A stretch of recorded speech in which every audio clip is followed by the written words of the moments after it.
आप सभी को मेरी राम राम हरिभूमि न्यूज बुलेटिन में आपका स्वागत है। आज की वीडियो में हम सबसे पहले बात करते हैं हरियाणा में तहसीलों के पेपरलेस होने की। सरकार ने सुशासन और पारदर्शिता की दिशा में बड़ा कदम उठाते हुए तहसीलों में पेपरलेस वर्क प्रोजेक्ट की शुरुआत कर दी है। मुख्यमंत्री नायब सिंह सैनी ने कुरुक्षेत्र की बाबेन तहसील से राज्य स्तरीय कार्यक्रम में परियोजना को लॉन्च किया।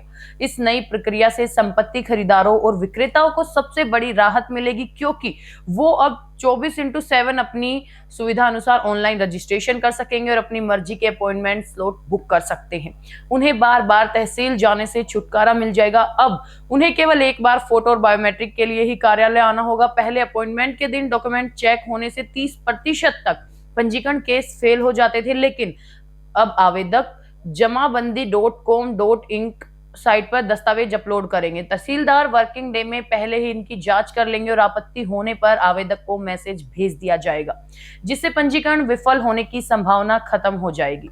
सीएम ने पेपरलेस रजिस्ट्री के साथ साथ सीमांकन पोर्टल, व्हाट्सएप चैटबॉट और राजस्व न्यायालय मामला प्रबंध प्रणाली सहित 4 नई डिजिटल सेवाएं भी लॉन्च की हैं, जो राजस्व विभाग में मानवीय हस्तक्षेप को कम करके भ्रष्टाचार पर प्रभावी ढंग से लगाम लगाएंगे। अब बात करते हैं फतेहाबाद की। यहाँ रतिया शहर थाने के बाहर रविवार रात वार्ड 4 और वार्ड 5 के 400 लोगों ने जमकर हंगामा कर थाने का घेराव किया। ये हंगामा गली गली नगर अवस्था में घूम रहे युवकों को लेकर हुआ, जिन्हें पुलिस 1 महीने से पकड़ नहीं पा रही थी। वार्ड वासियों ने बताया कि पिछले कुछ दिनों से रात के समय में कुछ युवक नग्न घूमते हुए सीसीटीवी कैमरों में कैद हो रहे थे। ये युवक खासकर महिलाओं के कपड़े उठा रहे हैं, जिससे महिलाओं में डर का माहौल बना हुआ है।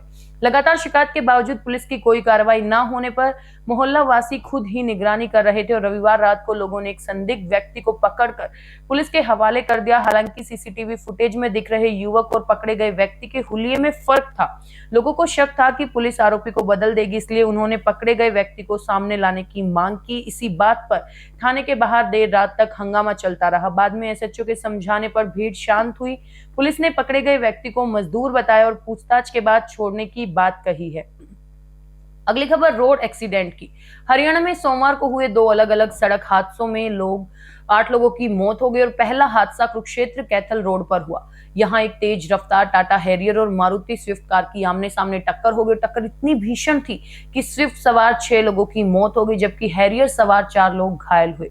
मरने वाले सभी 6 लोग यमुनानगर के रहने वाले थे। 5 लोग एक ही परिवार के सदस्य थे। वो सभी एक रिश्तेदार के अंतिम संस्कार में शामिल होने के लिए कैथल जा रहे थे। स्विफ्ट कार से शवों को दरवाजे काटकर निकालना पड़ा।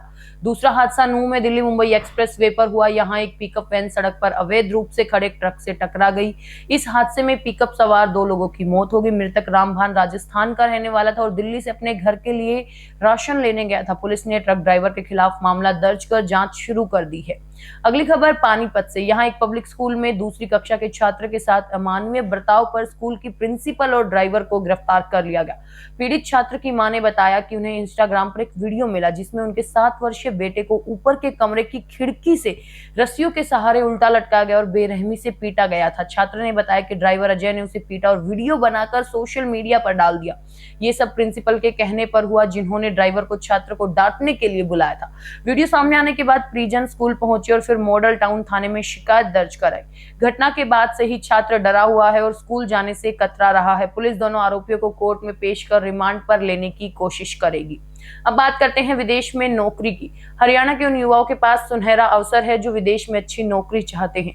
कौशल रोजगार निगम ने इजराइल के नर्सिंग होम और केयर सेंटरों के लिए केयर वर्कर्स की भर्ती निकाली, जिसके लिए आवेदन करने की अंतिम तिथि कल यानी 30 सितंबर है। अब तक हरियाणा के 12,000 युवाओं ने इस अवसर के लिए आवेदन किया। इजराइल में चयनित केयर वर्कर्स को प्रति माह 1,37,000 से अधिक सैलरी मिलेगी और नौकरी पाने के लिए न्यूनतम योग्यता 10वीं पास है। इसके अतिरिक्त आवेदकों के पास 42 दिनों का केयर गिविंग सर्टिफिकेट या नर्सिंग, जीएनएम, एएनएम आदि से संबंधित डिप्लोमा या डिग्री होना अनिवार्य है। इच्छुक उम्मीदवार HKRN की वेबसाइट के माध्यम से ऑनलाइन आवेदन कर सकते हैं और ये उन लोगों के लिए बेहतरीन मौका है जो अपने करियर को अंतर्राष्ट्रीय दिशा देना चाहते हैं। अब बात करते हैं धान खरीद की। हरियाणा की मंडियों में 22 सितंबर से धान की खरीद जोरों पर है। सीजन के शुरुआती 5 दिनों में मंडियों में 2.57 लाख मीट्रिक टन से अधिक धान पहुंचा, जिनमें से खरीद एजेंसियों ने 1.76 लाख मीट्रिक टन से अधिक धान की खरीद कर ली और पारदर्शिता बनाए रखने के लिए मंडियों में वरिष्ठ आईएएस अधिकारियों की ड्यूटी लगाई गई, जबकि अंबाला, कैथल, करनाल, कुरुक्षेत्र और यमुनानगर में सर्वाधिक आवक दर्ज की गई। चावल की डिलीवरी निर्धारित समय से पहले पूरी करने वाले राइस मिलर्स को प्रोत्साहित करने के लिए सरकार ने बड़ा फैसला लिया है।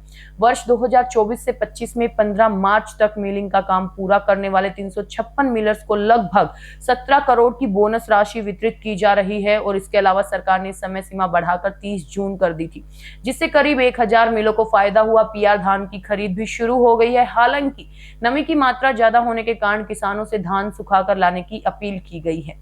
आखिर में बात करते हैं गुरुग्राम की। यहाँ आईटी कंपनी में काम करने वाले पति पत्नी के बीच हुए झगड़े का खूनी अंत हुआ। रविवार देर शाम पति ने पहले अपनी पत्नी की गला घोंटकर हत्या कर दी और फिर खुद भी फांसी लगाकर आत्महत्या कर ली। मृतकों की पहचान अजय कुमार और स्वीटी के रूप में हुई। अजय ने आत्महत्या से पहले अपने दोस्त को वीडियो भेजा जिसमें वो सुसाइड करने की बात कह रहा था।